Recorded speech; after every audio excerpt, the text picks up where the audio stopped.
This started under the watch of APC because they were the one that brought them in. In 1992-93 in Kaduna, a riot broke out which they call the Zango Kataf riot. I was a young boy, very, very young then, and people were killed in scores. If you are not an Afsa person practicing Muslim in Islam, they were killed. Especially if you are from the southern part of Kaduna, the tribes from the southern part of Kaduna, they were massacred. It was called the Zango Kataf riot. And if the next thing they do is to burn churches, kill Christians, and then if they are done with that, then they focus on businesses that is for Igbo people, Igbo-owned businesses, and they destroyed it.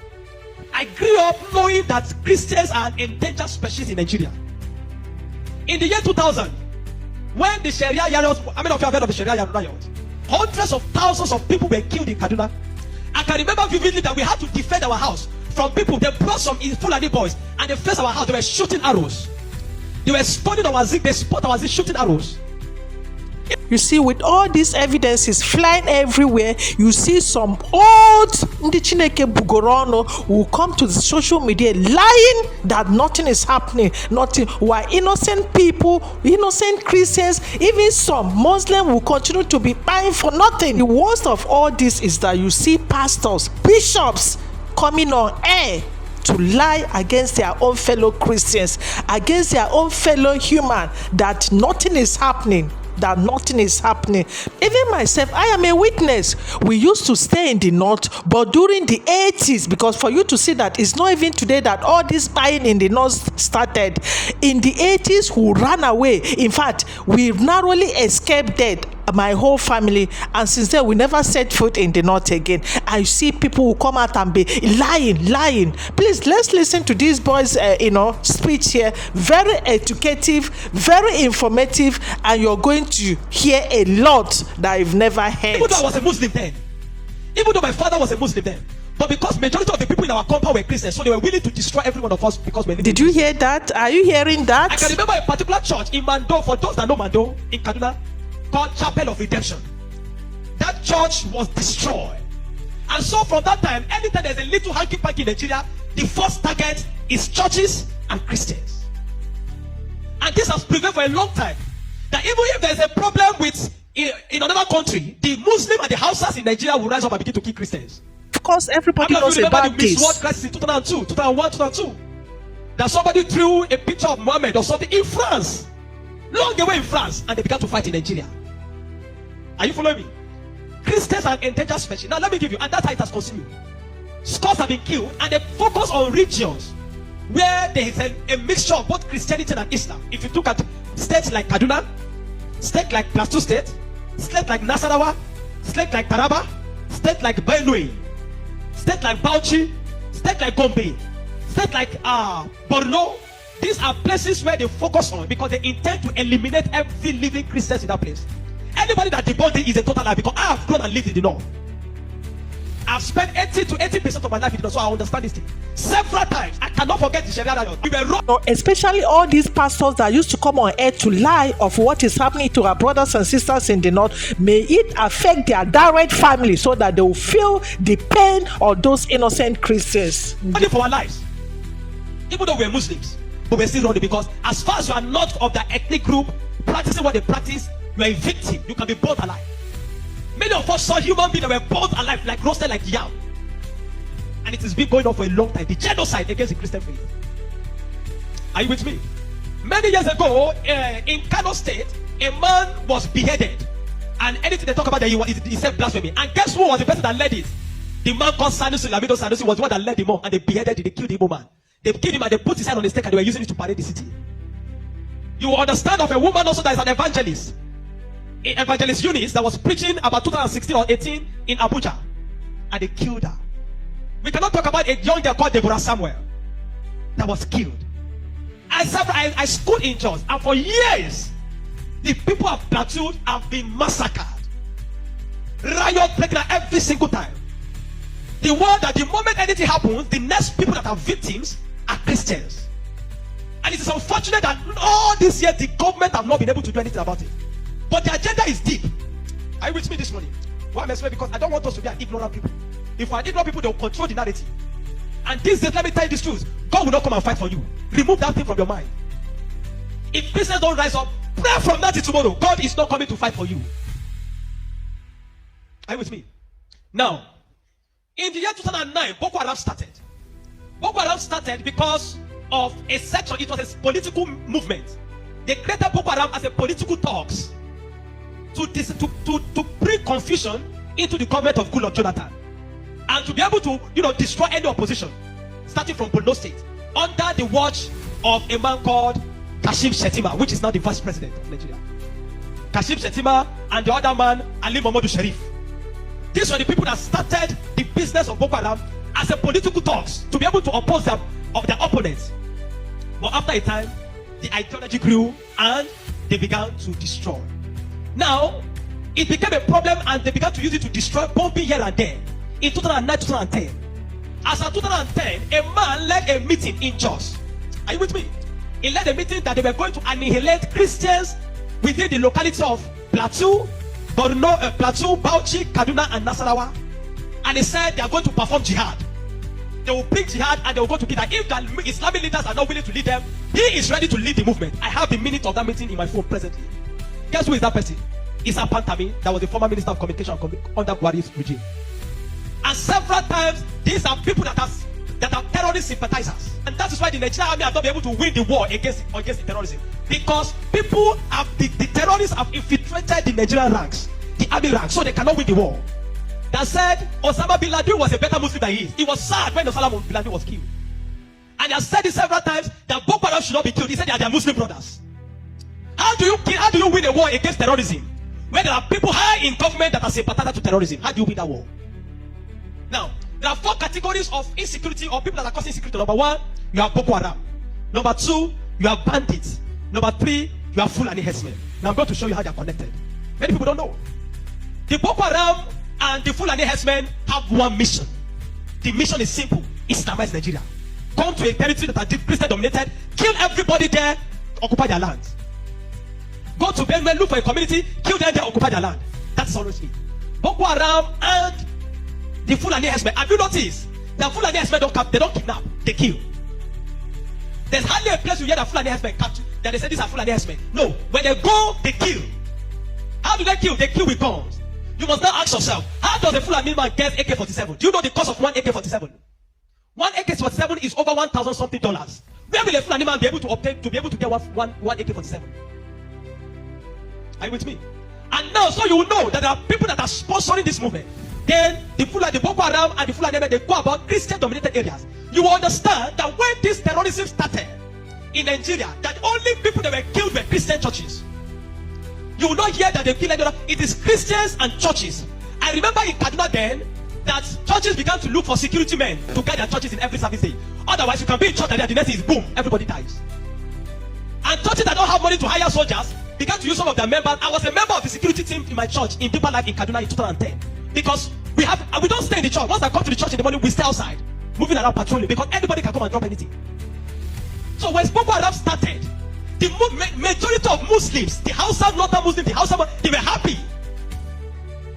I know people that were celebrating it. If you see them crying today, I'll tell you why.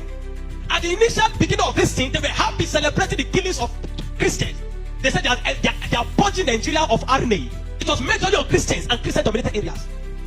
But when it comes to 2014, the man Buhari and APC that wanted to overthrow the government of Jonathan, by all means, decided to employ mercenaries from Niger, from Chad, from all those Fulani, from other African nations where they are Fulani, and they brought them into Nigeria. What was the goal? The goal was that if Jonathan does not concede defeat in the election, they were going to rain hell on Nigeria. So they brought in these mercenaries and they equipped them with rifles, the Erufais, the Buharis. Are you with me? The Erufais, the Buharis. Every one of these people called APC, they brought in mercenaries and armed them in the bushes and told them to wait. The moment Goodluck Jonathan did not concede defeat in the election, they were going to start. But unfortunately for them, Goodluck knew of the assignment. He got intel about it, because the man said his ambition does not want the blood of millions. So the man conceded defeat and left. And so they declared APC winner. Now, you have already brought people from different parts to come and fight. But what they wanted to come and fight for did not achieve anymore. So now they left those people in the bush. They left them with guns and ammunition in the bush. And when Buhari became the president, he abandoned them. Instead of them to settle them and let them go back, they abandoned them. And the people saw Nigeria as a place that is good. And the people decided to remain in Nigeria. Those are the people that started bandits. Before, we don't have anything like bandits. banditry started under the watch of APC, under Buhari, because they were the ones that brought them in. Kidnapping, because they needed to survive. So they started by kidnapping. And they started by kidnapping. And they started by kidnapping. And they started by kidnapping. Over time, now, you understand that there are certain parts of this nation where there are mineral resources. Don't be an ignorant Christian. Follow me. Don't be an ignorant Christian. Don't be in a nation where you don't have understanding of what is happening. Now, there are some parts of Nigeria where there are good resources. And so, and this is have been illegally mined by elites, the military generals, the oligarchs, the people that are the leadership of the North. They were mining these resources, and the money does not go into the federal government account. So what they do is that they employ the services of this banditry to create two things. Number one, to create diversion. So when you go to Zamfara, that's why you hear that they say that it's killing in Zamfara now. It's because of the illegal gold mine. There is gold in Zamfara that they are mining. And so these bandits that are already in the bush, some people collaborate with them, partnered with them, and told them to see, keep creating confusion, create chaos. When you keep creating chaos, the Nigerian state and the people of Nigeria will not be able to focus on the illegal mining. They'll be concerned about the insecurity. So the insecurity is created as a means of diversion in the north. Are you following me?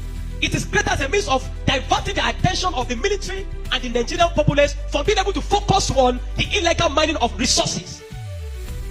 And any part of the north where there is resources, you find out that insecurity there. Recently, it has started in Kwara because there's a great amount of lithium in Kwara too that they have discovered and they're mining.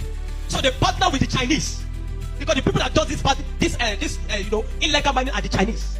They partner with the Chinese to be able to. So the bandits became the security men of the Chinese and all those people to protect them. So that while they are mining, they can begin to cause chaos. Because while the people are mining and they are causing chaos, kidnapping, nobody will be able to focus on what the Chinese are doing and those people illegal mining. Every single day to this moment, I'm telling you, they are mining in those places.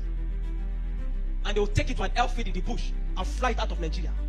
They are making billions of dollars from it every day while people are being killed. That is why you now hear that Muslims are saying that they are killing Muslims too. What you have, it is what Buhari created. The APC-led administration created. The banditry they created is what is affecting the North now. Because the people they brought to come and kill Nigeria in 2015 did not succeed because good luck relinquished power to them. And now the people have become thugs. They have become tools to be used in the hand of men that are using them to secure their illegal gold mines. And that's why you kill them. That's why you hear that they say they are killing Muslims. Now, the Christian persecution and genocide has been there. So you find that the other part, the Muslim and the Fulani men keep going around killing in all those parts. And the Christians and the churches have been silent for too long. This evil has prevailed in Nigeria because the righteous men have been too quiet. If we're ever going to win against insecurity in Nigeria, Nigeria must put two things Nigeria must do. Number one, Sharia law must be completely abolished in Nigeria. Because Nigeria is not an Islamic state. Why will Nigeria, some part of Nigeria, be practicing Sharia? The law guiding them in constitutional law that believe that if somebody deserves to die because he speaks against his God. Can an Hausa man insult Jesus and I kill him for insulting Jesus? But somebody believes when you speak against Muhammad, you deserve to die. How do you live in a country with somebody that has that kind of mentality? The military have become complicit. They are compromised. Nigerian military cannot win this war. 20 years from today, I'm telling you, 20 years from today, this thing of insecurity will not end because there are people that are enjoying it, benefiting from it, and reaping from it. If Nigeria want to win this war, partner with America. Let them come and military. I'm not sure I've seen that in Kano yesterday. Some people were protesting that they don't want America to come because they believe what they have been told is that if America is coming to kill Muslims, and the man said he wants to come and kill terrorists, but they are protesting. Anybody that is negotiating, people like Ahmed Gumi, Sheikh Gumi should be locked away. A terrorist sympathizer is a terrorist. A man that believes that you are not supposed to kill a terrorist is himself a terrorist. A man that believes that we should go and negotiate. How do you go and negotiate with terrorists? Because you see, terrorists are not just criminals. They are working with the wrong ideology. A man that believes that killing he has nothing to lose. How do you negotiate with a man that believes that killing himself is going to meet their God in heaven to collect 72 virgins? How do you negotiate with such a person? A man like Sheikh Gumi should be locked away. A man like Ali Muhammad Bushari should be arrested. You want to win against terrorism, you must go brutal. No nation win against terrorism by pampering them. The custom is taking rice, seizing rice from Nigeria and taking it to terrorists in the bush that they need to take care of them because they are human beings. To know. The moment you have become a terrorist, that you see that taking the life of your fellow human being is nothing, is to please a God, then you don't deserve to live. Children of God, I'm not going to ask you to pray because this is not a period of prayer. This is a period of action. Reverend Dr. Ezekiel from Jos, the man that has been speaking, has paid attention. Not for once have they invited the man for interview because they don't want to give the man any airtime. But you see, any little thing they will call Gumi and give him microphone. Gumi, they are inviting Gumi up and down. The media is complicit. The Nigerian military is complicit. You can't win war with this Nigerian army, not because they don't have the capacity, but because they are compromised. Buhari created banditry. The people like Gumi and the rest of them, they're the people that facilitated the idea of Boko Haram. And today, some of them are your leaders in government. Some of them, most of them are moving free. Not one have been arrested. Kabiru Sokoto that bombed Nyanyan in 2011. When they rearrested him, guess where they caught him? In the house of Shetima in Abuja. What is he doing in the house of Shetima if Shetima doesn't know him? But today, Shetima is your vice president. How do you win a war where terrorists are ruling you? Where terrorist sympathizers are moving around? This is not a period to say we are praying. No! This is a period of wisdom. This is a period of action. Churches in the south have no idea. They sit in their cozy churches with employ them. They don't know what it means to be in the north. They don't know what it means to be running for your life. That every Sunday in the church there in Kaduna, when they say let us pray, everybody is praying with one eye open. Because you don't know bomb might go off at any time in the church. The Nigerian church must rise up. There's an agenda. And if you read the minutes of that meeting in 2010 led by Isa Patami, you will not believe it. I have a recording of his messages. Where he said, why will they be killing their people? He said, why will they be killing his Muslim brothers? Referring to Boko Haram as their Muslim brothers. How do you win with such a people in government? And that guy was a minister under Buhari for 8 years. Do you know what I'm telling you this morning? You are in Nigeria. If you are not aware of what is happening around you, in a short time, one day your calamity will just come. You will not know how. Are you with me? The banditry that is destroyed them in the north was created by the people Buhari brought for mercenaries to destroy Nigeria in 2015 in case he did not win. Unfortunately, he won, and those people were left without fight. And they began to use the weapons that they provided for. These guys have sophisticated their weapon. They move logistics, move money in dollars. Where do you think they're getting it from? You think it's from the sale of cow? No. Yes, we've come to today's video. How did you see it? Hope is highly educative and informative, just like I said. Yes, like I always said, those that are denying the massacre and genocide that is happening in Nigeria, those pastors and bishops, whoever you are, that will come up to deny, may it affect your own family directly or indirectly, so that you feel the pain of those innocents that are being bite. Thank you so much, my wonderful people. See you in my next update. Please do not forget to like, share, and of course subscribe to my channel.